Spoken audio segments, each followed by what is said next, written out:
오늘 매우 가슴 아프고 속상한 뉴스 한 가지를 모두가 접했을 것입니다. 한 초등학생이 제주도 한 달 살기를 신청한 후에 연락이 되지 않아서 신고를 받아서 경찰이 수색에 나서게 되었고, 결국 이 모든 것들이 가족들의 죽음으로 마무리되었다는 것을 여러분 모두가 다 들었을 텐데요.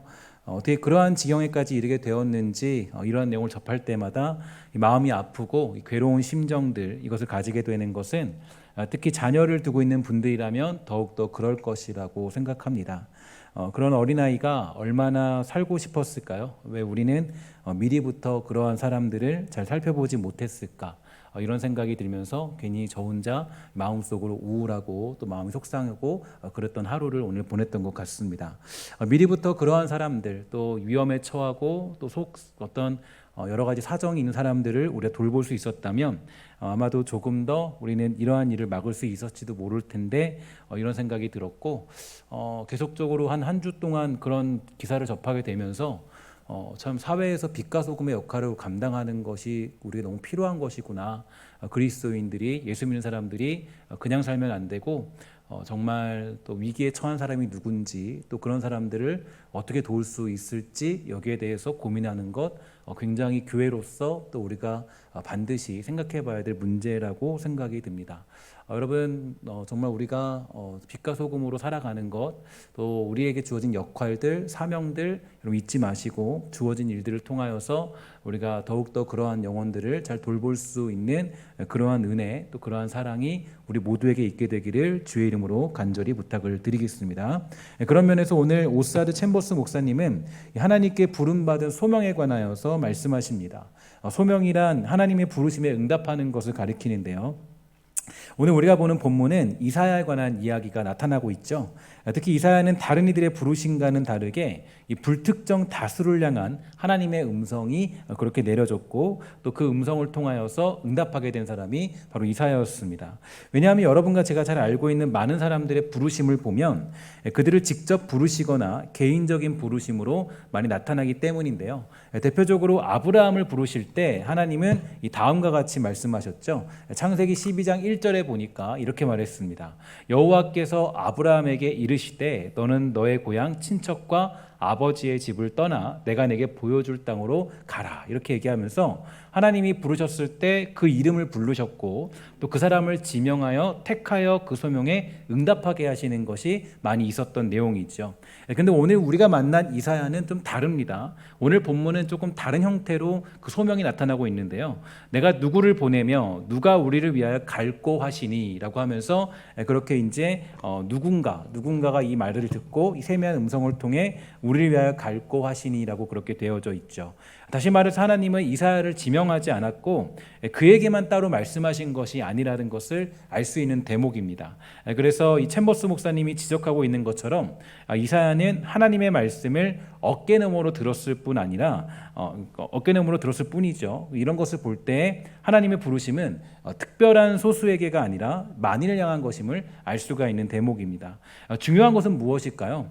내가 하나님의 부르심을 듣고 못 듣고 하는 문제인데요, 이것은 곧 내 귀의 형편, 즉 나 자신의 입장에 달려 있다는 것을 알 수가 있습니다. 마태복음 22장 14절은 말하기를 이렇게 말하죠. 청함을 받은 자는 많되 택함을 입은 자는 적다, 이렇게 되어 있고, 마가복음 4장 23절도 말하기를 들을 귀 있는 자는 들어라, 이렇게 되어 있고요, 누가복음 14장 35절들 보면 땅에도 걸음에도 쓸데없어 내버리니라 들을 귀가 있는 자는 들을지어다 하시느니라, 이렇게 말해주고 있습니다. 이처럼 들을 귀 있는 자가 하나님의 세미한 음성을 들을 수 있다라는 것이죠. 하나님이 말씀하시고 부르시고 초청하시지만 이것을 듣는 자들은 소수라는 걸 알 수가 있게 됩니다. 들을 귀가 있는 자들만 들을 수 있다. 하나님의 그 세미한 음성을 들을 귀가 있는 자들만 듣게 된다. 이사야는 들을 준비가 되어 있었고요, 하나님의 미세한 음성, 그 부르심을 들을 수 있던 것입니다. 이러한 음성에 관하여서 열왕기상 19장 11절부터 12절은 이렇게 우리에게 표현해주고 있습니다. 여호와께서 이르시되 너는 나가서 여호와 앞에서 산에 서라 하시더니 여호와께서 지나가시는데 여호와 앞에 크고 강한 바람이 산을 가르고 바위를 부수나 바람 가운데 여호와께서 계시지 아니하며 바람 후에 지진이 있으나 지진 가운데에도 여호와께서 계시지 아니하며 또 지진 후에 불이 있으나 불 가운데에도 여호와께서 계시지 아니하더니 불 후에 세미한 소리가 있는지라 이렇게 되어 있습니다. 그러니까 하나님이 크고 강한 바람같이 지진같이 불같이 우리를 불러내시며 소명을 주기도 하시지만 세미한 음성으로 우리를 부르실 때가 있는데요. 바로 이러한 때는 준비된 자들만이 그 음성을 들을 수 있다라는 것입니다. 이사야는 준비된 사람이었고 위기의 순간에 예언을 선포하는 그 자리에 쓰임받을 수 있게 된 것이죠. 여러분, 사랑하는 여러분, 그래서 우리는 무엇보다 오늘 챕터를 통해서 알 수 있는 것은 먼저 우리가 잘 준비되어 있어야 한다는 것입니다. 농구 용어 중에서 이 버저비터라는 용어가 있는데요. 마지막 버저와 함께 이 터지는 극적인 골이 바로 버저비터라는 용어로 사용되죠. 그러면 이러한 버저비터가 그냥 단순히 우연히 어쩌다 보니까 던지니까 생기게 된 것일까요? 아무런 준비 과정도 거치지 않은 사람이 던졌더니 경기가 끝나는 소리와 함께 던져진 골이 들어갈 수 있을까? 절대로 그렇지 않습니다. 휘슬이 울리며 던져진 골이 들어가 버저비터가 되기 위해서는 수천 번, 수만 번의 연습이 필요한 것입니다. 디모데전서 4장 7절은 말하기를 이렇게 우리에게 말해주고 있습니다. 우리 함께 한번 다 같이 읽도록 하겠습니다. 시작. 망령되고 허탄한 신화를 버리고 경건에 이르도록 내 자신을 연단하라. 아멘.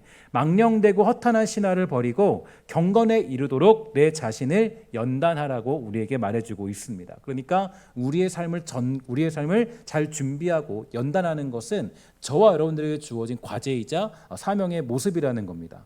준비된 자들, 그들이 바로 그 세미한 하나님의 음성을 듣게 되는 것입니다. 저와 여러분들은 과연 어떤 사람들일까요? 하나님의 세미한 음성을 들으며 그 부르심에 응답하며 살아가는 사명자의 인생을 살아가고 있습니까? 아니면 하나님이 아무리 불러도 듣지 못하는 귀를 가지고 있는 삶을 살아가고 있습니까? 준비된 모습은 이 설교 중에도 나타나게 되는데요. 영국의 시인이자 비평가인 콜러리지는 이렇게 말했습니다. 문자 그대로 해석한다면 말씀을 그저 읽는 것보다 설교를 전하는 것이 더 효과적이라는 사실은 의심할 바가 없다. 그러나 나는 목회자가 자신의 원고를 읽으며 설교하는 교회를 더 찾아다닌다. 왜냐하면 나는 원고 없이 설교하는 목사들 중에 단 3분이라도 자신의 논지를 잊지 않고 주장해 나간 일을 본 적이 없기 때문이다. 그들은 곧 헤매다가 쓸데없는 주장을 펴기 일수다. 그러한 설교자들은 결코 발전하지 못한다. 마음에 심겨있지 않은 말들은 결코 저절로 나오는 법이 없기 때문이다. 저도 설교를 준비할 때마다 아직도 여러 장의 원고를 작성하게 되는데요.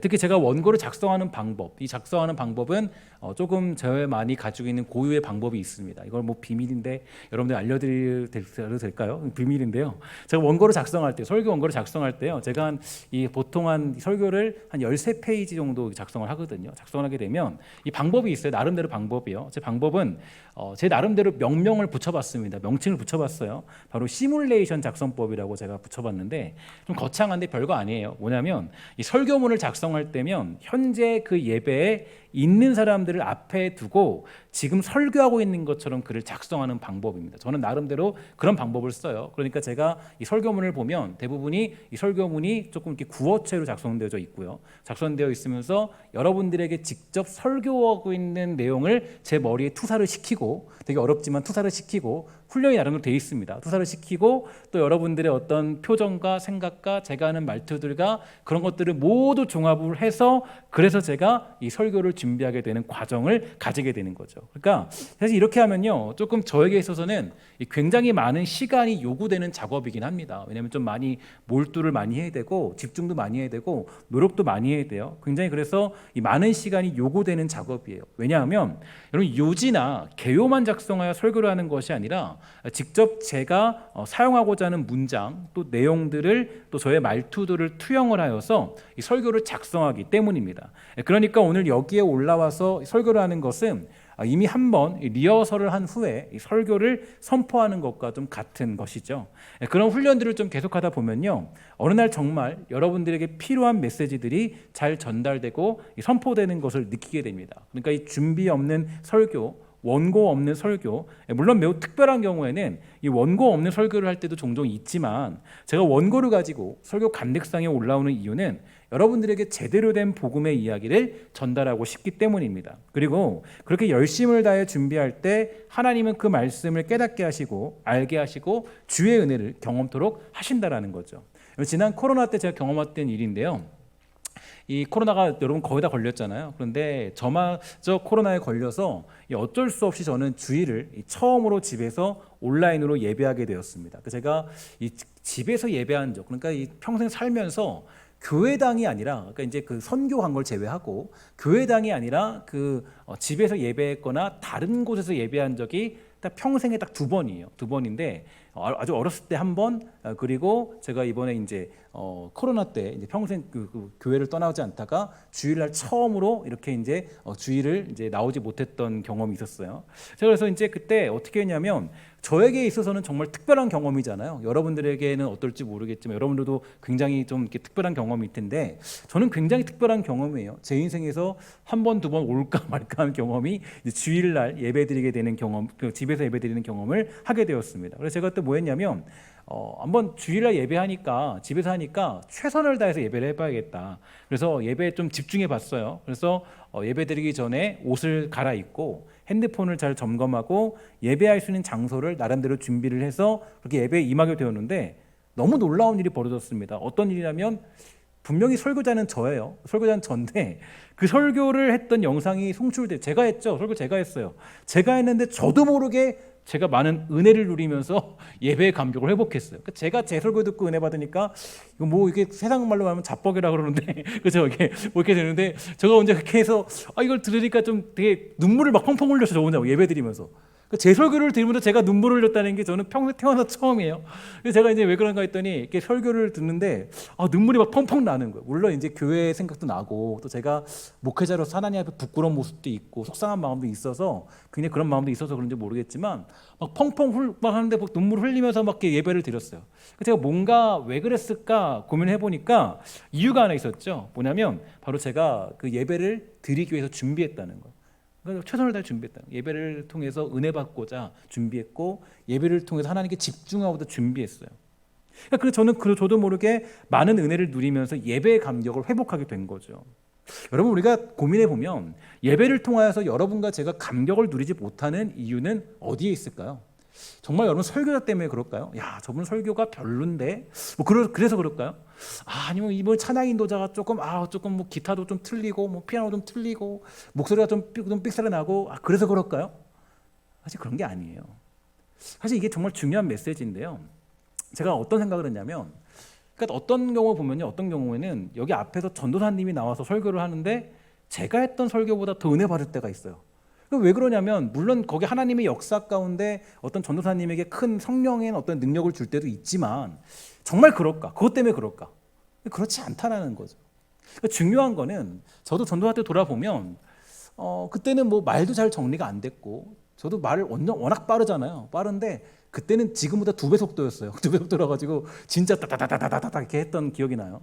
너무 빨라서 목사님 설교 못 듣겠어요. 그런 분도 계셨고 힘들다는 분도 계셨고 그랬어요, 정말. 근데 은혜를 받는 사람이 있어요. 무슨 말인지도 못 알아듣는데 은혜를 받더라고요. 말이 너무 빨라가지고 은혜를 받아요. 왜 그런가 보니까 이유는 딱 한 가지예요. 뭐냐면 그 사람이 준비된 예배자이기 때문이에요. 그러니까 설교자로 기대하지 않고 설교자를 통해서 하나님을 기대했기 때문이에요. 하나님의 음성이 들리겠지. 하나님이 저 전도사님을 통해서 역사하시겠지. 하나님이 저 목사님을 통해서 나에게 말해주는구나. 이거를 듣게 되면 하나님의 음성이 떨어지는데 거기에 감격 안 받을 사람이 누가 있겠어요. 근데 문제는 뭐냐면, 내가 준비되어 있지 않으면 뭐 누가 와도 뭐 어떤 누가 할아버지가 와도 안 된다라는 거예요. 내 마음이 완악한데 이게 가능하겠습니까? 그러니까 내가 마지못해 끌려온 예배자, 누군가는 주일 예배를 위해서 가장 좋은 옷을 골라놓고 마음을 잘 정돈해서 예배에 참여해서 은혜를 누리게 되지만, 어떤 이들은 졸린 눈을 비비고 대충 옷을 입고 예배를 드리니까 예배를 통하여 누리는 기쁨을 경험할 수 없는 것입니다. 그러니까 아무리 좋은 메시지가 선포가 되어도 마음이 준비되어 있지 않으면 들을 수가 없어요. 완고한 마음으로는 어떤 설교자가 와도 깨달을 수 없는 것입니다. 그럼 잘 기억하시죠? 모세가 출애굽할 때 바로 왕에게 엄청난 기적을 보여줬습니다. 더군다나 하나님의 신비로운 기적이 일어나서 당시 애굽에서 섬기던 모든 신들을 무너뜨리는 10가지 재앙이 일어나겠죠.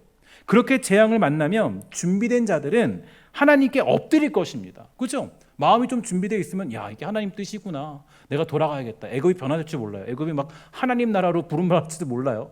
근데 그 바로가 준비되지 않았어요. 뭐라 그러냐면, 출애굽기 4장 21절에 보니까 이렇게 되어 있죠. 여호와께서 모세에게 이르시되 내가 애굽으로 돌아가거든 내가 내 손에 준 이적을 바로 앞에서 다 행하라. 그러나 내가 그의 마음을 강팍하게 한즉 그가 백성을 놓지 아니하겠다. 이렇게 되어 있습니다. 강팍한 마음이었다는 거예요. 그러니까 이 마음이 개역개정에는 완악하다라고 표현되어져 있는데요. 이 완악이라는 표현은 사실은 이 마태복음이나 마가복음 같은 데 가면요. 특별히 마가복음에 가면은 완악이라는 단어가 굉장히 자주 나와요. 완악이라는 단어. 완악해왔다 이렇게 얘기 많이 하거든요. 그러니까 보통 이 하나님에 대해서 이렇게 좀 부정적인 사람들, 그 마음이 준비되어 있지 않은 사람을 가리켜서 완악하다라고 표현되어 있습니다. 그러니까 완악했다라는 거. 그러니까 바로가 여러분 그렇잖아요. 여기서 하나님의 기적이 일어나요. 여러분들 앞에서 10가지 재앙이 막 일어난다는 거예요. 막 지금 수협에 나오신 분들인데 여러분들 앞에서 지금 막 걸어가는데 하나님이 보여주시는 거예요. 메뚜기 막 날아다니고 막 파리떼 막 날아다니고 막 그러는 거예요. 막. 그럼 여러분 어떻게 했어요? 거기서 야 우리 하나님이 살아계시는구나. 온 목숨 다 바쳐 살아야겠지 이러겠죠. 근데 바로는 안 그랬다는 거예요. 바로는 그냥 야 그러나 보다 그냥 뭐 나만 살면 되지. 준비되지 않은 마음, 강팍한 마음, 완악한 마음 이런 사람들은 아무리 얘기를 해도 아무리 뭐 누가 와도 들을 수가 없어요. 완악한 마음은 한마디로 준비되어 있지 않은 마음이죠. 준비되어 있지 않은 마음은 10가지 재앙이 일어나도 듣지 못하고 보지도 못합니다. 결국 하나님의 부르심에 바로는 응답하지 못했던 것이에요. 그래서 우리는 잘 준비될 필요가 있습니다. 사실 여기에 대해서 요즘에 뭐 신학적인 어떤 그런 해석들이 많이 필요한데 그것까지 다 얘기하기는 어렵고 어쨌든 우리가 잘 준비되어지는 인간적인 노력과 모습들은 굉장히 필요하죠. 이사야는 사실은 잘 준비되어 있는 사람이었습니다. 그는 당시의 민족 중에서 유일하게 하나님의 음성을 들을 귀가 있는 사람이었는데요. 그렇기 때문에 챔버스 목사님은 우리에게 이렇게 해석해 주었죠. 그러므로 누가 우리를 위하여 갈고라는 작고 세미한 하나님의 음성을 당신이 듣고 있는지 항상 자문해 보십시오. 하나님은 특정 인물을 골라내어 내가 가라고 하시지 않았습니다. 그러니까 이게 뭐냐면 이 얘기예요.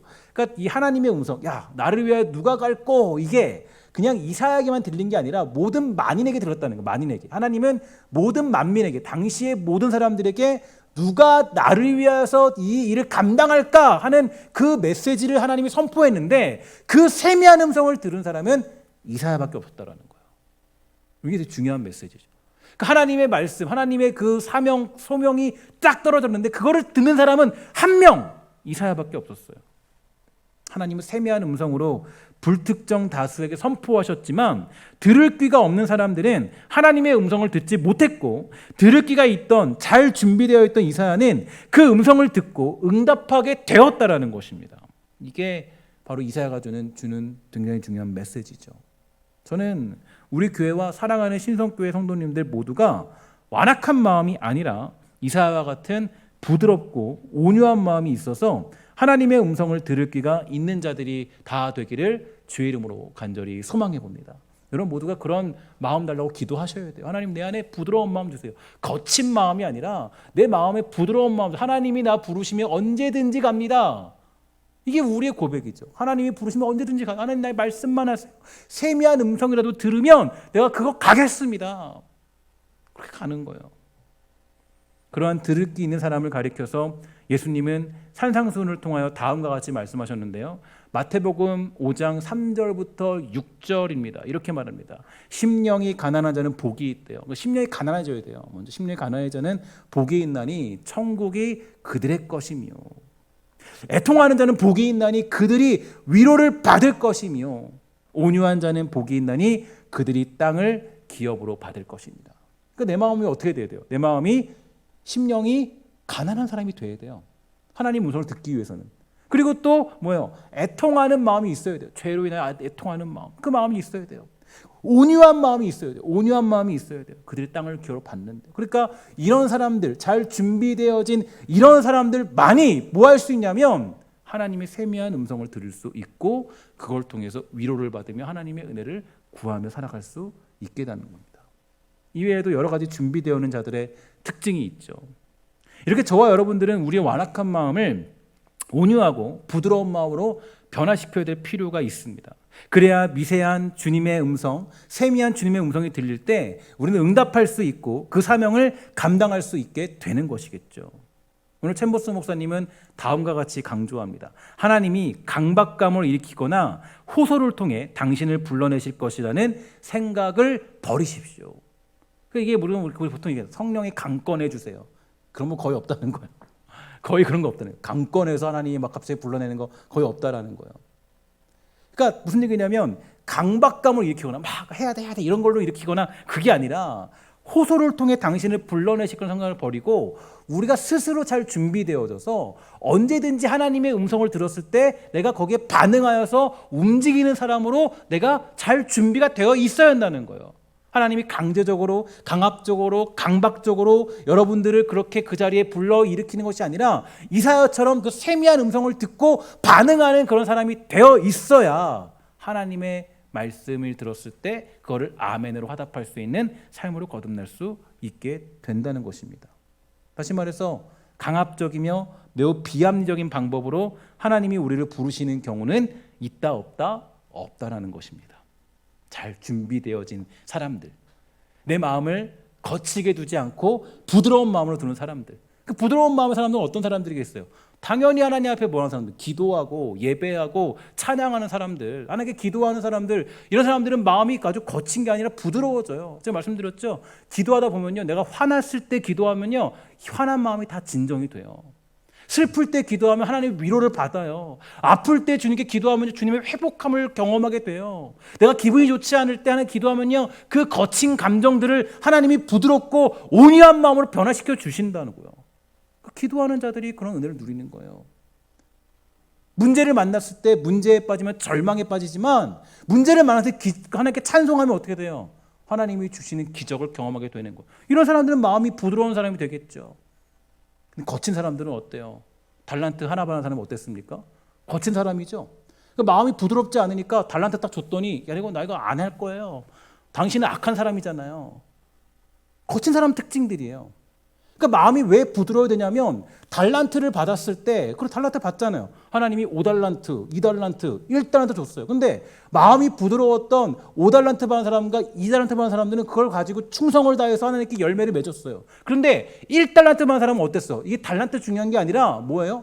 그 사람 받았는데 마음이 거칠었어요. 그러니까 처음부터 뭐예요? 당신은 굳은 사람이다. 나는 이거 가지고 못한다. 이게 부드러운 사람과 바로 마음이 거친 사람들의 특징들이에요. 부드러운 사람들은 하나님의 세미한 음성도 다 듣겠죠. 왜냐하면 마음이 부드러우니까. 거친 사람들은 어때요? 하나님의 그 음성을 듣지 못하는 거예요. 그러니까 우리를 잘 점검할 필요가 여기 있습니다. 하나님이 강박감을 일으키거나 호소를 통해 당신을 불러내실 생각이라는 것을 버리십시오. 챔버스의 이야기를 우리는 잘 기울여 볼 필요가 있습니다. 다시 말해서 강압적이며 매우 비합리적인 방법으로 하나님이 우리를 부르시는 경우는 있다 없다? 없다라는 것입니다. 물론 매우 특별한 경우 하나님의 부르심이 적용되는 일들도 있겠지만 하나님은 하나님이 부르실 때 그들을 잘 준비시켜서 하나님의 부르심에 응답할 수 있도록 하시는 분이시죠. 그래서 인생에는 여러 가지 훈련들이 우리를 기다리고 있습니다. 모세는 하나님의 부르심에 응답하기 위해서 몇 년을 광야에서 보냈습니까? 40년이라는 시간을 보냈어요.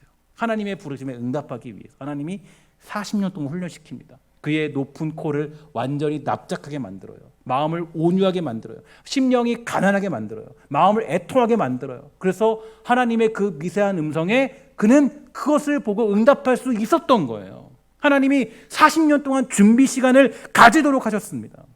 하나님은 그를 준비시켰던 것이죠. 훈련시킨 겁니다. 그래서 하나님이 부르셨을 때 모세는 응답할 수 있던 것입니다.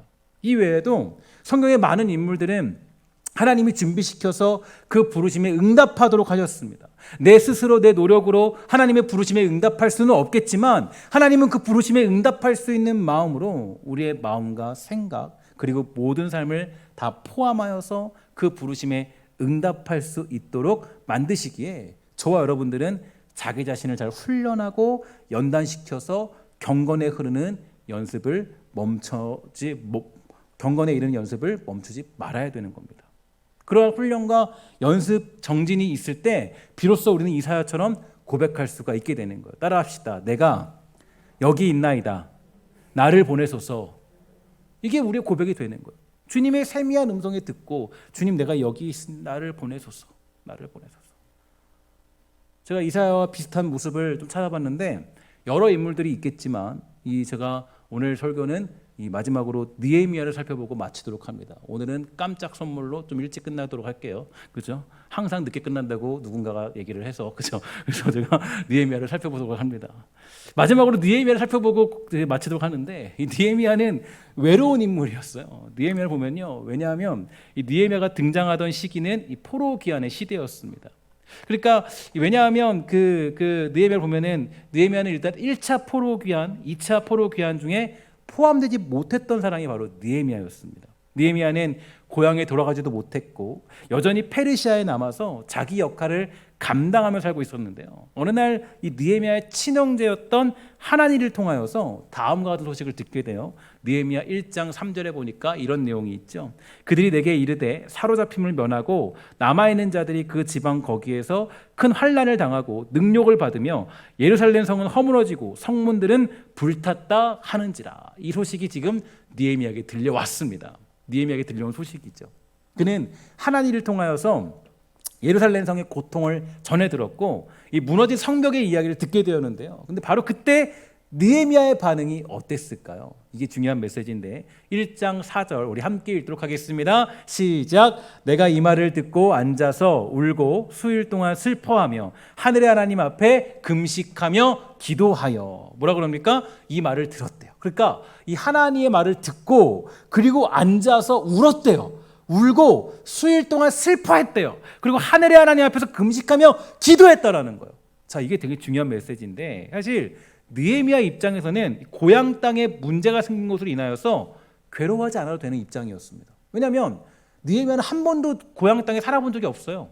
그는 한 번도 거기 살아본 적이 없어요. 그는 한 번도 그 땅에 살아본 적도 없고 그럼 가봤는지 모르겠어요. 아마 안 가봤을 거예요. 가지고 정말로 그 먼 땅이기 때문에 가보지도 못했어요. 그런 입장이었습니다. 그는 소위 말해서 교포 2세와 같은 입장이었고 고향 땅이 어떻게 생겼는지 어떤 사람들이 있는지 알지도 못했던 그런 사람이 느헤미야였다고요.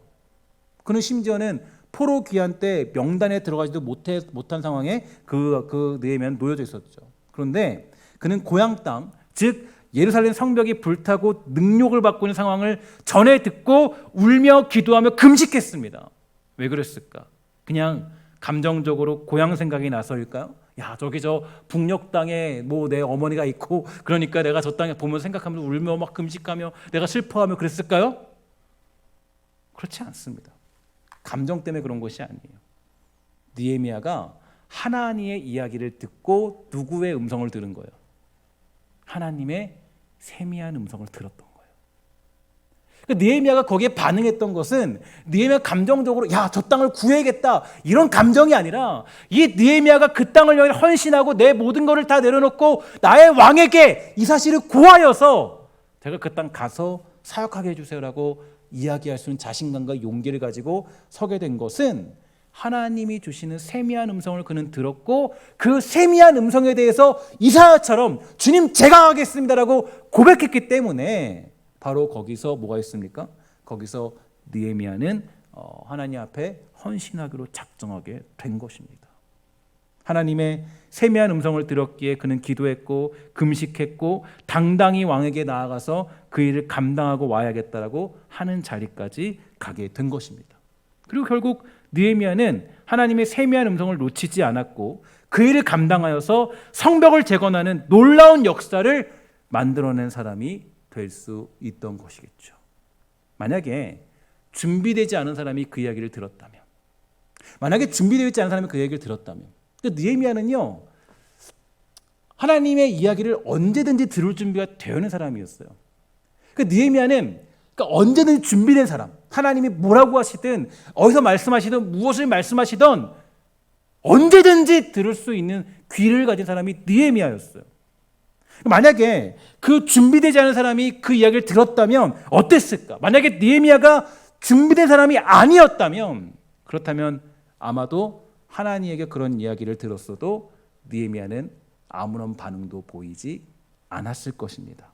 그냥 그런가 보다 하고 넘어갔을지도 모르겠죠. 그러나 느헤미야는 깨달았습니다. 하나님이 자신을 포로기한시키지 않은 이유, 자신을 이곳에 숨겨둔 이유, 그것은 바로 이때를 위함이라는 것을 그는 알았고 하나님의 부르심에 응답하게 되었던 것입니다. 이게 바로 믿음의 사람, 준비된 사람들의 특징이 될 수 있는 거예요. 여러분, 저는 이 말씀을 되게 짧게 준비했지만 그런 생각이 들었습니다. 나는 하나님의 말씀, 하나님의 음성을 들을 준비가 되어 있는 사람인가? 하나님이 말씀하실 때, 야, 너 저기 가라. 그 음성을 내가 못 듣고 있는 사람은 아닌가? 야, 너 이렇게 감당해야 돼. 너 이렇게 말해야 돼. 이렇게 해야 돼. 하나님의 어떤 세미한 음성을 내가 과연 들을 수 있는 사람인가? 난 잘 준비되어 있는가? 나의 거친 마음은 없는가? 하나님의 말씀을 내가 듣지 않으려고 내 귀를 막고 있는 사람은 아닌가? 여러분, 스테반 집사님이 복음을 선포했을 때 예수님의 그 죽으심과 십자가와 그 의미와 내용과 메시지를 스테반 집사님이 선포했어요. 근데 그 얘기를 딱 선포하면요, 그 내용 보면요, 내용이 정말 너무 잘 돼 있어요. 설교문을 봐도요, 그 스테반 집사님이 했던 설교문 보세요. 복음에 대해서 너무 잘 설명돼 있어요. 근데 여러분, 너무 놀라운 게 뭔지 아세요? 그 얘기를 듣고 유대인들이 어떻게 반응해요? 그렇죠. 귀를 막고 뭐예요? 소리를 지르면서 돌을 던져요. 이 얘기는 뭐냐면 내가 듣지 않는 거예요. 하나님의 음성은 여러분과 저에게 늘 선포되어지고 있는데 내가 그거를 막고 듣지 않으면 그 메시지는 아무런 소용이 없는 거예요. 내가 만약에 준비된 사람이다. 하나님 말씀을 듣고자 준비된 사람이다. 주님, 말씀만 하옵소서. 주의 종이 듣겠습니다. 하나님 말씀만 없어 내가 듣겠습니다. 그러면 여기서 누가 설교를 하든지 간에, 아니면 내가 찬양하는 가운데, 내가 예배하는 가운데 어떤 사건을 접하고 어떤 일을 만났을 때 하나님의 음성을 들으며 그 음성을 듣고 행할 수 있는 소명자로, 사명 감당하는 사람으로 살아갈 수가 있게 되더라는 거예요. 찰스 스탠리의 하나님의 음성을 듣는 법이라는 책이 있는데요. 그 책에 보면은 그 음성을 듣는 법에 대해서 세 가지를 얘기합니다. 첫 번째, 하나님의 말씀, 성경, 계시를 통해서 하나님의 메시지를 듣게 된다. 두 번째, 주변의 친구, 주변의 사람들을 통해서 그 메시지를 듣게 된다. 세 번째, 나에게 주어진 환경과 그 어떤 세계적인 요구를 통해서 하나님의 뜻을 듣게 된다. 하나님의 음성을 듣는 법이에요. 우리는 하나님의 음성을 들을 때 뭐 이렇게 들을 때 있어요. 나에게 말 좀 해주세요. 좀 들리게. 나에게 들리게 말 좀 해주세요. 하나님, 나에게 말 좀 해주세요. 근데 그렇지 않아요. 하나님은 정말 여러 가지 방법을 통해서 우리에게 말씀하시죠. 특히 가장 중요한 건 하나님 말씀을 읽고 묵상할 때, 묵상할 때 하나님이 나에게 그 세미한 음성으로 가르쳐 주세요. 준비된 사람은 그 말씀을 깨닫고, 준비된 사람은 그 말씀을 통하여서 하나님의 음성을 들을 수가 있겠죠. 또한 오늘 그 느헤미야를 통해 봤을 때 뭐예요? 느헤미야를 보니까 어때요? 그 자기 혈육이었던 하나니의 이야기를 듣고 하나님의 음성을 듣게 된 거예요. 그렇죠? 또 환경과 조건과 여러 가지 상황을 통해서, 그럼 제가 말씀드렸죠. 제가 늘 웃긴 게 뭐냐면, 기도할 때 그런 게 있어요. 기도할 때 뭐냐면 그 신문 기사나 세상의 내용들이 이렇게 기사들 여러분 그냥 보잖아요. 그거 그냥 보시면 안 돼. 하나님 음성이에요, 다. 저는 그렇게 생각해요. 하나님 메시지라고요. 제가 오늘 그 조유나 학생의 그 이야기를 들으면서 마음이 너무 아팠어요. 저는 또 그 또래 아이를 키우고 있는 가정 아닙니까? 그 아이를 이야기를 들으면서 오늘 차가 인양되면서 너무 그 마음이 속상하고 어려웠어요. 제가 뭘 해야 될까? 하나님의 음성은 뭘까? 메시지는 뭘까? 일단은 하나님께 기도하는 거죠. 그런 일들이 지금 요즘 시대에 너무 비일비재하게 일어나고 있고 괴로워하고 힘들어하는 사람들이 있다는 거. 정말 어떤 물질적인 문제로 인해서 어떻게 할지 모르는 사람들이 있다는 거. 하나님이 주시는 메시지죠. 그래서 제가 그랬죠. 신문이나 뉴스 같은 걸 여러분들은 꼭 보셔야 돼요. 그리스도인들은. 한 손엔 성경, 한 손엔 한 손엔 신문 들고 늘 하나님의 음성이 뭔지 깨달아야 돼요. 그리고 기도하라고요. 하나님이 기도하라고 주시는 거예요. 메시지예요. 그래서 우리는 그 하나님의 음성과 메시지를 그걸 통해서 듣고 깨닫게 되는 것입니다. 오늘 여러분 부탁하는 것은 하나님의 세미한 음성의 귀를 기울일지 않은 준비된 주의 백성들, 그런 성도가 다 되기를 주의 이름으로 간절히 부탁을 드리겠습니다. 하나님은 여러 방면으로 저와 여러분들을 부르시고 계시죠. 저는 오늘 듣게 된 뉴스를 보면서도요, 하나님의 음성이 있다라는 것을 저는 깨달았습니다. 중요한 것은 우리가 그 세미한 음성에 응답하는 것입니다. 하나님은 늘 우리에게 이사야처럼 늘 말씀하고 계세요. 불특정 다수를 향하여서 주님은 말씀하고 계세요. 그 음성에 응답하게 되면 하나님은 역사를 만드시고 자기 일을 이루어 내시는 것입니다. 하나님의 뜻이 펼쳐지게 되는 거예요. 오늘 저와 여러분 그리고 우리 교회가 잘 준비되어져서 하나님의 음성에 귀를 기울여 받은 소명 가지고 잘 살아내는 충분한 저와 여러분 그리고 우리 모두가 되기를 저는 간절히 소망해 봅니다. 이사야 같은 그런 준비된 자세, 준비된 자들, 하나님 말씀으로 나를 준비시키십시오. 찬양하며 여러분 자신을 부드럽게 만드십시오. 기도함으로 하나님 앞에 잘 준비된 부드러운 마음으로 변화시키세요. 하나님의 음성이 여기저기서 들릴 수가 있게 될 것입니다. 그러면 나는 이사야처럼 고백하면 돼요. 어떤 고백입니까? 주님, 제가 여기 있습니다. 저를 사용해 주세요. 주님, 제가 여기 있습니다. 마지막으로 한 가지 일하나 말씀드리면, 제가 그 청소년 사역을 할 때 그랬어요. 그러니까 제가 어떤 경험을 했냐면 수련회 때 청소년들을 데리고 수련을 갔는데 그 은혜 받은 게 청소년들이 아니라 제가 은혜를 받았거든요. 그 친구들은 잘 은혜 못 받았어요. 근데 제가 은혜를 받아서 그때 청소년들이 막 보이는 거예요. 막 보이는 거. 주님이 저에게 묻는 것 같았어요. 야, 마치 진짜 저 청소년들 누가 책임질래? 누가 너에게 그 복음 전할 수 있게 해줄래? 누가 나를 위해 정말 이 복음 전하게 할래? 근데 전 정말 저도 몰랐어요. 근데 제가 그냥 저도 기도하는데 주님, 제가 그 일 감당할게요. 좀 제가 그 일 감당할게요. 제가 할 수 있는 대로 할게요. 그 기도하니까 하나님이 갑자기 그때 길을 열어주셔서 갑자기 청소년을 섬기게 해주고 캠프를 열어서 그 사람들을 많이 구원시키는 은혜를 누리게 됐잖아요. 그러니까 하나님은 여러분들과 저에게 하나님의 일을 늘 맡기십니다. 늘 우리를 부르세요. 야, 이 일 누가 감당할래? 누가 할래? 누가 나를 위하여 갈고? 누가 나를 위하여 갈고? 하나님의 그 세미한 음성이 떨어지지만 문제는 뭐냐면 내가 준비되어 있지 않으면, 내가 세미한 음성에 귀 기울일 준비가 되어 있지 않으면, 내 마음이 거친 마음이라면, 내 마음이 바로처럼 강팍한 마음이라면 10가지 재앙이 우리에게 임한다 할지라도 하나님 말씀을 들을 수가 없습니다. 그런데 내 마음이 부드러운 마음이라면 하나님이 내 안에 속삭여도, 하나님이 내 귀에 속삭여도, 하나님이 저 멀리서 세미하게 나에게 말씀하셔도, 큰 지진이나 불이나 어떤 그런 바람이 아니라 세미한 음성으로 누가 나를 위해 갈고 했을 때, 그때 마치 그 추수하는 농사꾼의 그 냉수 한 사발처럼 주님, 제가 가겠습니다 고백하는 그런 부드러운 마음을 가진 자들, 그게 요즘 시대에 요구되는 바로 주의 사람들인 줄 저는 믿고 있습니다. 저는 우리 사랑하는 신성교회, 우리 사랑하는 성도들, 우리 모두가 이사야처럼 잘 준비되어서 하나님이 누가 나를 위해 갈 거라고 선포하셨을 때 그 메시지에 아멘이라고 화답하며 응답할 줄 아는 믿음의 사람들, 부드러운 믿음의 사람들 다 되시기를 주의 이름으로 간절히 부탁을 드리겠습니다. 기도하도록 하겠습니다. 사랑하는 우리 하나님, 혹여라도 우리가 하나님의 음성을 듣지 못하여서 우리가 때로는 방황하고 있지는 않은지 모르겠습니다. 내 마음이 강팍하여서, 내 마음이 때로는 완악하여서 하나님의 그 메시지가 있고 하나님의 음성이 우리에게 주어지는데 때로는 그 말씀을 우리가 듣지 못하는 자리에 있지 않은지 모르겠습니다.